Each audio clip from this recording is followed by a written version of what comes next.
पिछली वीडियो में हमने सिलेबस देख लिया था। तो सिलेबस में हमने ये सब देखा था, ये पूरा सिलेबस है। इसमें आज हम एक पत्र कर लेते हैं, क्या? तो शासकीय पत्र कर लेते हैं। जैसे ये शासकीय पत्र है, ये करेंगे आज हम। हमें ध्यान देना है, जो पत्राचार है वो 24 नंबर का आता है, उसमें से हम पहला टॉपिक शासकीय पत्र करने जा रहे हैं। ये कहाँ कहाँ आएगा? R O A R O का जो मेंस होने वाला उसमें भी आएगा, और साथ में जो पीसीएस मेंस होता है ना हिंदी का, तो उसमें भी आता है। ठीक है। तो पत्राचार हमारा 24 नंबर का तो R O A R O में आता है, और पत्राचार 20 अंक का हमारा पीसीएस मेंस में आता है। तो उसमें से पहला टॉपिक शासकीय पत्र कर रहे हैं। तो इसमें हम सबसे पहले तो देखेंगे इसकी परिभाषा क्या है। ठीक है। फिर इसकी विशेषता वगैरह देखेंगे। विशेषता के बाद हम क्या देखेंगे? इसका महत्व देख लेंगे। तो फिर हम इसका महत्व देख लेंगे विशेषता के बाद। फिर इसके प्रारूप से जुड़ी जो मुख्य बातें हैं शासकीय पत्र के, वो देख लेंगे। फिर उसके बाद हम नोट में देख लेंगे, कुछ पॉइंट, महत्वपूर्ण पॉइंट लिखा हुआ है नोट में। ठीक है जी। तो नोट देख लेंगे। उसके बाद क्या करेंगे हम? शासकीय पत्र का नमूना, प्रारूप, नमूना या ड्राफ्ट देख लेंगे। एक ही बात है, यानी शासकीय पत्र का प्रारूप कैसे लिखा जाता है। उसके बाद हम क्या करेंगे? उदाहरण देख लेंगे एक दो। जैसे शासकीय पत्र है, ये आया हुआ क्वेश्चन है, ये 2023 में आया था। क्या है इसमें? 2023 में आया था, तो जिला कलेक्टर की ओर से मंडल आयुक्त को पत्र लिखना है। ठीक है। इस पत्र में क्या, राज्य सरकार द्वारा घोषित स्वच्छता सप्ताह के दौरान जिले में किए जाने वाले किए गए विविध कार्यों का विवरण देना है। तो यूपीपीसीएस मेंस 2023 में आया हुआ है, तो इसका प्रारूप देख लेंगे, अच्छे से हल करके देख लेंगे, इससे हम सीख जाए। और जो इस बार पीसीएस मेंस रहेगा उसमें लिख ले, और जो आरओ का मेंस होने वाला है, ठीक है, आरओ ए आरओ का मेंस होना है, उसमें भी काम आएगा, जो 31 जनवरी से लेकर 1 फरवरी तक है, 31 जनवरी से 1 फरवरी तक है, उसमें भी काम आएगा ये। फिर हम आगे क्या देखेंगे? एक दो उदाहरण और देख लेंगे, जैसे नगर महापौर की ओर से, ये क्या 21 में आया, यूपीपीसीएस 21 में। इस क्वेश्चन के बाद फिर एक दो उदाहरण देख लेंगे इस तरह से। ठीक है। तो इस तरह से शासकीय पत्र हमारा पूरी तरह से अच्छा हो जाएगा। ठीक है, शुरू करते हैं। अब हम देखते हैं शासकीय पत्र की परिभाषा। सबसे पहले परिभाषा देखते हैं हम इसकी। तो परिभाषा क्या है इसकी? तो शासकीय पत्र आलेखन का वह औपचारिक प्रारूप होता है। कैसा प्रारूप है? औपचारिक प्रारूप है। इसमें एक पद से दूसरे पद को, तो इसमें क्या है, पद से दूसरे पद को पत्र लिखा जाता है, जिसमें एक पद से दूसरे पद को किसी शासकीय नीतियों, निर्णयों, आदेशों, निर्देशों, सूचनाओं इत्यादि के सापेक्षिक पत्र व्यवहार किया जाता है। इसका मतलब क्या है? इसका मतलब है कि जो आलेखन है, एक तो इसका औपचारिक प्रारूप रहेगा, ये कीवर्ड है। किससे जाएगा? ये पद से पद को ही जाएगा, व्यक्ति से व्यक्ति को नहीं जाएगा। शासकीय पत्र किससे जाएगा? पद से पद को जाएगा। किसी शासकीय नीति है, तो शासन से संबंधित ही क्या रहेगा? या तो नीति रहेगी, या निर्णय रहेगा, या आदेश रहेगा, या निर्देश, या सूचना रहेगी। उसी के संदर्भ में क्या रहेगा? पत्र व्यवहार किया जाएगा, यानी कि पत्र प्रेषित किया जाएगा। प्रेषित मतलब भेजना होता है। ठीक है। तो पत्र या तो आएगा या जाएगा। इसके लिए एक पद से दूसरे पद को जाएगा हमेशा। दूसरा, शासन से संबंधित क्या रहेगी? नीति, निर्णय, आदेश या निर्देश या सूचना रहेगी। उसी के सापेक्ष यानी कि उसी से संबंधित पत्र व्यवहार किया जाएगा। तो ये परिभाषा हो गई एक तरह से इसकी। अब इसकी हम क्या देख लेते हैं? विशेषताएं देख लेते हैं। शासकीय पत्र की विशेषताओं को निम्नलिखित बिंदुओं के अंतर्गत देखा जा सकता है। तो पहली विशेषता क्या है? तो पहले देखेंगे इसका उद्गम। उद्गम यानी कि प्रारंभ कहाँ से होता है, यानी स्रोत क्या है इसका। तो उद्गम सदैव किसी शासकीय पद से होगा, यानी कि देखो यहाँ पद है, तो उद्गम कहाँ से होगा? पद से होगा। इसका गंतव्य क्या होता है? गंतव्य मतलब ये जहाँ जा रहा है, जहाँ भेजा जा रहा है, यानी कि प्रेषित कहाँ किया जा रहा है। ठीक है। तो गंतव्य क्या हो जाएगा इसका? यह किसी अन्य शासकीय पद को जाता है। किसको जाएगा? शासकीय पद को ही जाएगा, अर्थात यह सदैव पद से पद को प्रेषित किया जाता है। ठीक है। तो गंतव्य भी क्या है इसका? शासकीय पद है। उद्गम यानी स्रोत भी क्या है? शासकीय पद है इसका। तो वही तो परिभाषा में देखा हमने, एक पद से दूसरे पद को। अब तीसरी क्या हो जाएगी इसकी विशेषता? ये तीसरी है संचालन। संचालन कैसे होता है इसका? द्विआयामी होता है। द्विआयामी का मतलब कनिष्ठ से वरिष्ठ की ओर, यानी कि कनिष्ठ अधिकारी वरिष्ठ को भेज सकता है, या फिर वरिष्ठ अधिकारी इसको भेज सकता है, कनिष्ठ की ओर भेज सकता है। अर्थात क्या हो जाएगा? मंडल कमिश्नर किसको भेज सकता है? डीएम को भेज सकता है। और डीएम किसको भेज सकता है? मंडल कमिश्नर को भेज सकता है। ठीक है। यानी कि मंडल स्तर के अधिकारी भेज सकते हैं डीएम को, डीएम भेज सकता है मंडल स्तर के अधिकारी को। अब इसके संचालन के बाद हम कहाँ आते हैं? विषय वस्तु पर आते हैं। तो विषय वस्तु क्या होती है इसकी? तो इसकी विषय वस्तु क्या है? विषय वस्तु है इसकी इसकी विषय वस्तु के रूप में शासकीय कार्य व्यवहार से जुड़ी सूचनाएं, आदेश, निर्देश इत्यादि निहित होते हैं, जिसको प्रेषित किया जाना शासकीय दृष्टि से आवश्यक होता है। अर्थात इसकी जो विषय वस्तु रहेगी, शासन से जुड़ी सूचना रहेगी, आदेश रहेगी और निर्देश रहेंगे। इसके अलावा कुछ नहीं हो सकता है। अब इसकी भाषा देख लेते हैं, भाषा कैसी रहेगी इसकी? तो भाषा सदैव सटीक रहेगी क्योंकि शासन से संबंधित है ये। सारगर्भित रहेगी, मतलब ज़्यादा चीज़ें ज़्यादा चीज़ें कम शब्दों में ही आ जाए, तो सारगर्भित बोलते हैं उसको, सारगर्भित रहेगी, रूढ़ रहेगी, व औपचारिक भाषा रहेगी। इसमें किसी व्यक्तिगत भाव के लिए कोई स्थान नहीं, व्यक्तिगत भाव नहीं होगा, केवल प्रशासन से संबंधित सूचनाएँ रहेगी। इसकी शब्दावली भी विशिष्ट प्रकार की होती है, जिसमें शासकीय प्रयोजन निहित होता है। तो शब्दावली भी देखेंगे जब हम पत्र को लिखेंगे। अब भाषा के बाद आते हैं इसकी शैली पर। तो शैली कैसी रहेगी इसकी? तटस्थ भाव से अन्य पुरुष शैली में लिखा लिखा जाएगा ये। ठीक है, व्यक्तिगत शैली ना होके क्या हो जाएगा? अन्य पुरुष शैली में लिखा जाता है शासकीय पत्र, क्योंकि शासन से संबंधित है। अब इसका प्रारूप देखते हैं। प्रारूप क्या? पत्र का प्रारूप क्या हो जाएगा? सदैव नियत रहेगा, पहले से नियत है, औपचारिक होगा। इसे सरकार के अधिकृत मुद्रणालय द्वारा सभी विभागों को यथासमय उपलब्ध करा दिया जाता है। तो सरकार का जो मुद्रणालय है, जो इसको छापता है, तो वो सभी विभागों को उपलब्ध करा देता है। प्रारूप नियत होने से सरकार के सभी अंगों के कार्य व्यवहार में एक रूपता व विशिष्टता बनी रहती है। अब ये देखो इसका प्रारूप नियत करने का लाभ क्या है? ठीक है, सरकारी अधिकारी आया कोई भी, ठीक है, तो एक रूपता है, विशिष्टता बनी रहेगी।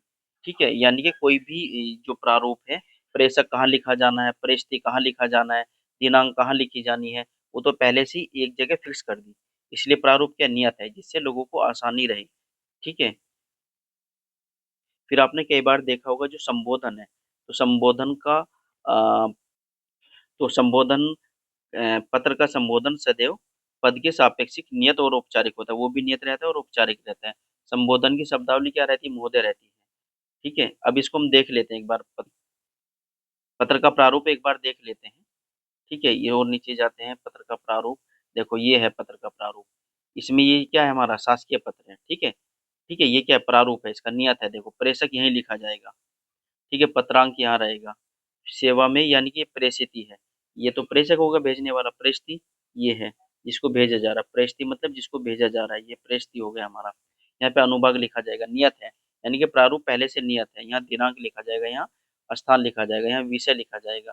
अब यहाँ पर देखो आप कि जो विषय है महोदय, तो संबोधन, संबोधन क्या है? महोदय, तो ये क्या है? हमारा संबोधन है ये। ठीक है, तो महोदय नियत है, ये भी कोमा लगा हुआ है। फिर इसके बाद इस तरह का यहाँ पे हम लिखते हैं डिटेल, फिर संलग्नक यहाँ लिखा जाएगा, भवदेय रहता है यहाँ पे, हस्ताक्षर नाम पदनाम जो भेज रहा है उसका होगा। फिर प्रतिलिपि, प्रतिलिपि भी भेजी जाती है ना, तो वो नीचे रहेगा। अब आगे देखते हैं इसमें क्या है, यहाँ पे आज्ञा से लिखा जाता है प्रतिलिपि के बाद। तो इस तरह से आज्ञा से यहाँ लिखा रहेगा। इस तरह से इसका प्रारूप क्या हो गया? एक तरह से नियत हो गया है ये।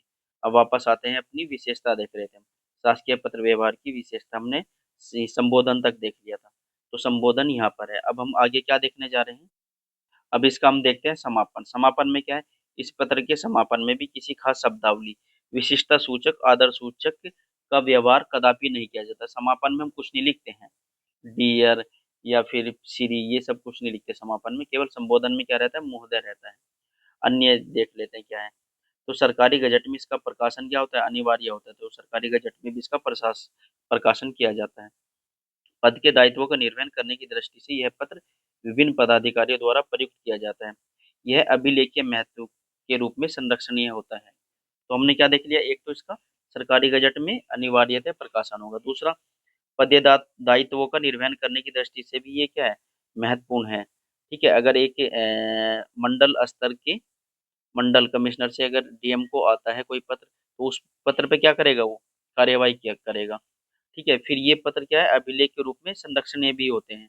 कभी ये कोर्ट केस में भी काम आ सकते हैं, या फिर जो नया अधिकारी आया, तो वो किसी केस से संबंधित फाइल निकलवाएगा और उस फाइल से पत्र निकालेगा, तो किस संदर्भ में इस पत्र के माध्यम से निर्णय लिया है। तो एक तो ये अभिलेख के महत्व पे भी है कि भविष्य में कोर्ट में भी काम आ सकते हैं, इसलिए संरक्षणीय होते हैं। अब आगे देखते हैं, इसका महत्व देखते हैं। अब इसके महत्व को देख लेते हैं। तो महत्व पॉइंट वाइज देखते हैं, नंबर एक, नंबर दो। तो नंबर एक में क्या है? तो शासकीय पत्रों द्वारा शासन के विभिन्न विभागों तथा अधिकारियों के मध्य सुचारू संप्रेषण व आपसी तालमेल बना रहता है, जिससे प्रकरणों को निस्तारित करने तथा महत्वपूर्ण निर्णय को समयांतर्गत संपादित करने में सुविधा प्राप्त होती है। तो पहला हमने क्या देख लिया, जो विभाग है और जो अधिकारी है उनके बीच क्या होता है, संप्रेषण होता है। मतलब एक पत्र के माध्यम से किसी विभाग ने डीएम को या संबंधित अधिकारी को बात पहुंचा दी है, फिर उस पर वो क्या करता है, कार्रवाई करता है। उदाहरण के रूप में, जैसे स्वच्छता अभियान चला है, ठीक है, तो स्वच्छता अभियान है, तो केंद्र स्तर से राज्य में डीएम को पत्र आएगा, ठीक है। उससे क्या रहता है कि अधिकारियों और विभागों के मध्य तालमेल बना रहता है। तो ये जो अब तो खैर ईमेल भी आ गए हैं, लेकिन ईमेल के बाद भी असली चीज को पत्र को ही असली माना जाता है। तो विभाग और अधिकारी के मध्य क्या करता है, संप्रेषण का और तालमेल का एक माध्यम है। इसी तरह से बहुत सारे प्रकरण रहते हैं, तो प्रकरण को निस्तारित करने में भी पत्रों की महत्वपूर्ण भूमिका होती है। कैसे, अगर कोई भी डिसीजन लिया जाता है तो उसके संदर्भ में क्या होगा, शासकीय पत्र भेजा जरूर गया होगा, उस पत्र को निकालते हैं, ठीक है। और फिर निर्णय उसको क्या है, प्रूफ के तौर पर लेते हैं। फिर महत्वपूर्ण निर्णयों को समय के अंतर्गत संपादित करने में भी सुविधा देता है, ठीक है। पत्र के माध्यम से भेजा जाता है कि अमुक कार्य इतने समय में हो जाएगा, ठीक।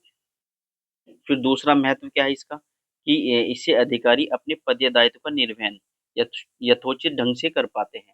तो जो उनका पद या दायित्व है, समय समय पर निर्देश मिलते रहते हैं उसको, राज्य सरकार से, केंद्र सरकार से या संबंधित विभाग से। साथ के साथ ही अपने सम्मुख आए विषयों को यथा समय निष्कर्ष तक ले जाते हैं।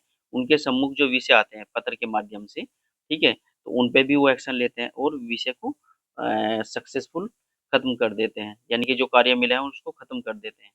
फिर दूसरा हम देखते हैं, इसका अभिलेखीय महत्व होने के कारण अतीत के निर्णयों की समीक्षा की जा सकती है। अब जैसे कोई भी निर्णय लिया पत्र के माध्यम से, तो पत्राचार होता है, ठीक है। तो किसी विभाग से आया कोई भी कार्य करने के लिए डीएम के पास, तो डीएम क्या करेगा, जो उसको पत्र मिला है उसके अनुसार निर्णय लेगा। फिर उसने जो निर्णय लिया उस निर्णय की भी तो समीक्षा हो सकती है बाद में, क्योंकि ये क्या है, ये जो पत्र सरकारी रहते हैं इनको सुरक्षित रखा जाता है, अभिलेख अ, अभिलेखीय महत्व के रहते हैं ये। तो जो फाइल है, फाइल से पत्र निकालेंगे और निर्णय की समीक्षा कर लेंगे, फिर उसका पुनरावलोकन भी हो सकता है, कोर्ट में भी पेश किया जाता है साक्ष्य के तौर पर पत्र को। और वर्तमान निर्णयों के आधार मंच भी होते हैं ये, ठीक है। जो वर्तमान हम निर्णय ले रहे हैं वो सब क्या है, पत्रों के माध्यम से आदान प्रदान किया जाता है और पत्रों के माध्यम से अवगत किया जाता है सीनियर अधिकारी को, ठीक है। फिर साथ के साथ ही ये भावी निर्णयों के पथ प्रदर्शक भी होते हैं। अब जैसे कोई नया डीएम या एसडीएम आया, वो क्या करेगा, उसको कोई निर्णय लेना है, तो वो देखेगा कि इस परिस्थिति में पुराने अधिकारी ने कौन सा निर्णय लिया था, तो वहां से पत्र को पढ़ लेगा, फिर उसके अनुसार निर्णय ले लेगा। और अ, ये पन्ने नहीं, पत्र है ये। तो पथ प्रदर्शक होने की दृष्टि से इन पत्रों का विशेष महत्व होता है। नेक्स्ट क्या है इसका हमारा आगे का, तो इसलिए ये वाद और त्रुटि के संदर्भ में इसके माध्यम से अधिकारियों की जवाबदेही भी तय होती है, ठीक है। अगर आपने कोई निर्णय लिया, पत्र में तो संरक्षित है ही वो, तो अधिकारियों की जवाबदेही भी तय हो रही है कि किस स्थिति में वो निर्णय क्यों लिया उन्होंने, ठीक है। तो अधिकारियों की जवाबदेही तय कर उन पर उचित कार्रवाई भी की जा सकती है। वास्तव में सरकारी पत्री पद से पद के बीच सहभागिता और साचार्यपूर्ण कार्यशैली को स्थापित करने की रीढ़ होता है।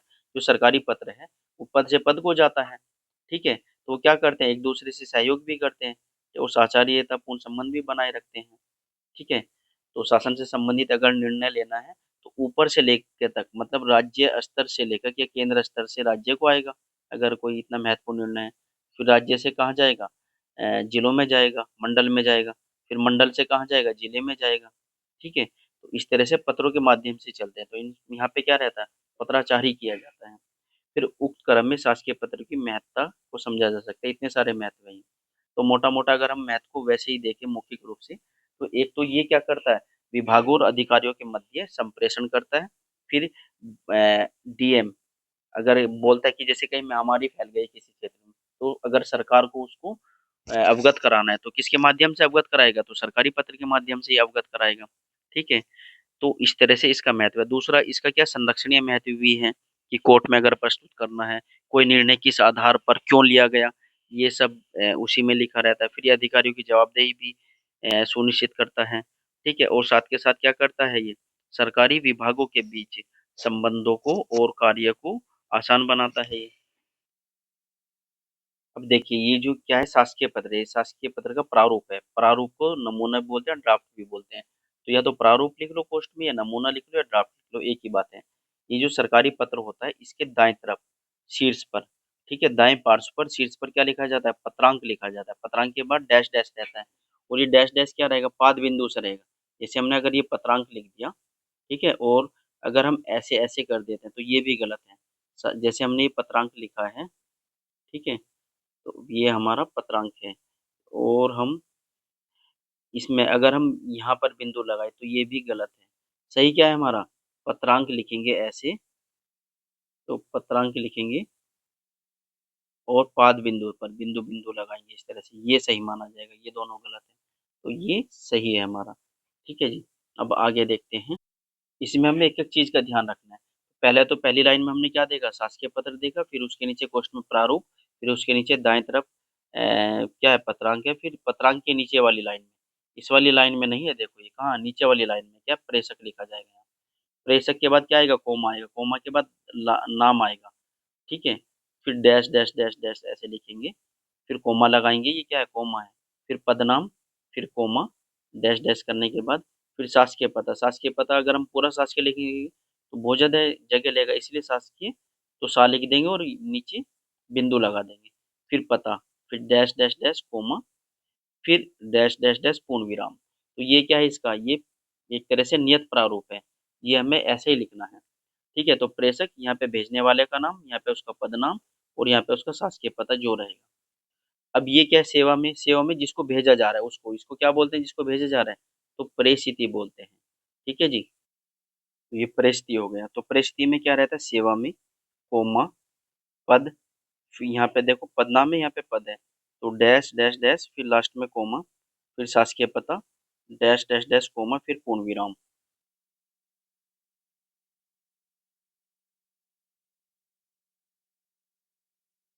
फिर यहाँ पे क्या है, हमारा अनुभाग है। ठीक है, इसके नेक्स्ट लाइन में अनुभाग है। अनुभाग क्या, देखो ये लाइन है, अनुभाग इस तरफ थोड़ा सा बाईं तरफ है ये। ठीक है, तो जो इधर ये रहता है, तो इस तरह से बाईं तरफ रहेगा अनुभाग हमारा, थोड़ी जगह बाईं तरफ ज्यादा रखेंगे हम। तो जो प्रेषक वाली लाइन है, ठीक है, सेवा वाली लाइन है या विषय और महोदय वाली लाइन है, उससे थोड़ा सा बाईं तरफ रखेंगे अनुभाग को। फिर क्या करेंगे, डैश डैश लगाएंगे, तो डैश डैश डैश लगा दिया। फिर इसी लाइन में दाईं तरफ दिनांक रहेगा पहले, फिर डैश डैश डैश कोमा, और फिर स्थान रहेगा, डैश डैश डैश रहेगी। फिर नीचे वाली लाइन में विषय रहेगा, डैश डैश डैश करके इस तरह से, फिर के संदर्भ में आ जाएगा। फिर ये विषय, विषय के बाद क्या लगेगा, कोमा लगेगा, ये क्या है, संबोधन है, तो संबोधन है ये। ठीक है जी। महोदय लिख दिया, ये संबोधन हो गया। कैसे लिखा जाएगा, तो उपर्युक्त विषय में निर्देश हुआ है कि डैश डैश डैश, यहाँ पे जो भी निर्देश हुआ वो लिख देंगे और फिर पूर्ण विराम लगा देंगे। दूसरी लाइन में क्या लिखेंगे, तत्काल प्रभाव से उक्त का अनुपालन सुनिश्चित करें।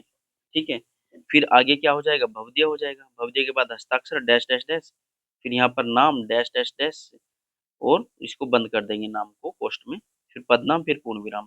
अब ये जो भवदीय, भवदीय वाली लाइन में इधर संलग्नक लिखा जाता है, देखो, तो संलग्नक अगर दो संलग्नक है दो, अगर एक संलग्नक है तो एक लिखेंगे ऐसे।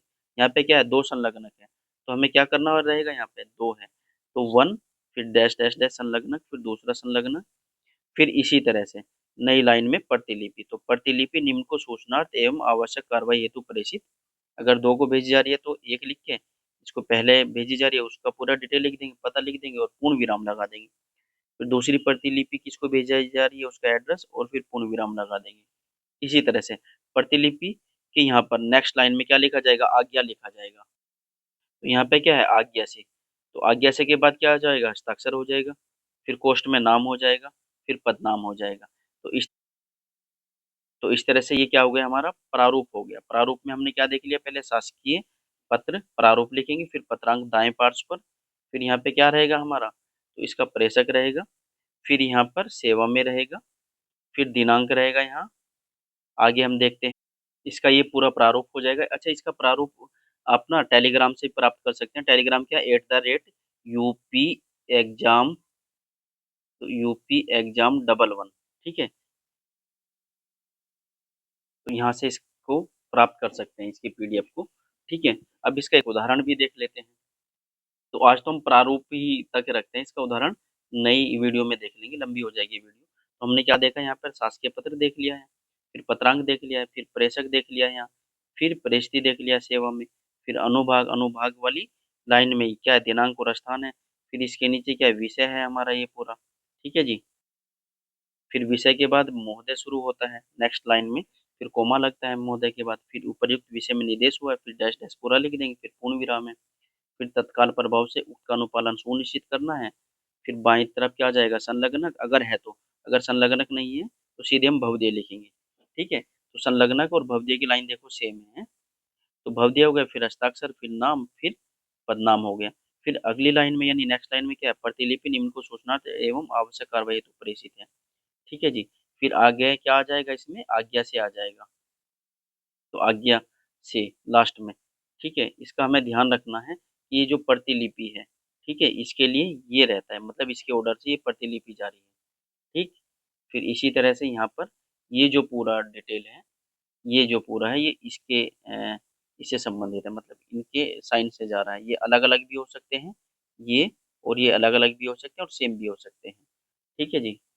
तो आगे देखते हैं, अमूमन सेम ही रहते हैं। तो ये प्रारूप है, हमें इसको क्या करना है, एक तरह से बार बार प्रैक्टिस कर लेनी है, जिससे हमें क्या हो जाए, पूरा अच्छी तरह से कंठस्थ हो जाए।